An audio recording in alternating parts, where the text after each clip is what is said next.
Statement ఏంటో క్లారిటీగా చదువు. 9 to the power of 6 plus 1 when divided by 8. What is the remainder of ఇది ఏదన్నా వదిలేసే డైరెక్ట్ ఆన్సర్ కొట్టే.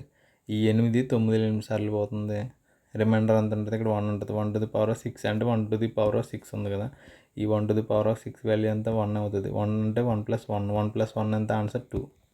ఓకేనా? ఇలా వితిన్ 30 సెకండ్స్లో ఆన్సర్ మనం చెయ్యకుండా నోటుతో మైండ్ క్యాలిక్యులేషన్లో పెట్టేయాలి.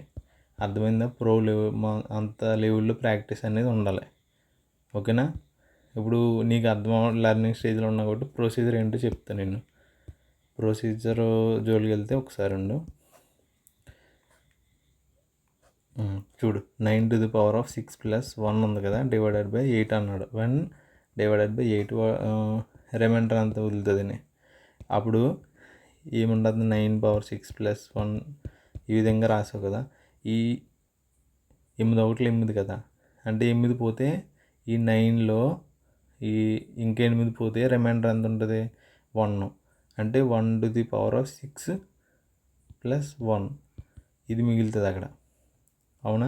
ఇక్కడ 8లో 8 ఒకటి 8 కదా, ఈ 9ని కట్ చేసింది అనుకో మనకి శేషం రిమైండర్ ఎంత వస్తుంది? 1 మిగులుతుంది కదా. అంటే 1 to the power of 6.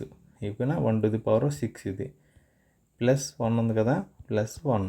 అంటే ఇక్కడ చూడు, 1 to the power of 6 value ఎంత? 1.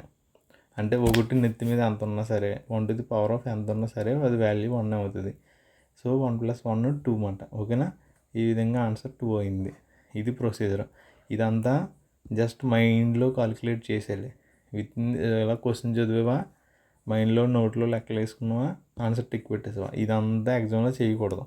ఆ లెవెల్లో ప్రాక్టీస్ అనేది ఉండాలన్నమాట. ఇప్పుడు స్టార్టింగ్ స్టేజ్లో ఉన్నా కాబట్టి పర్లేదు.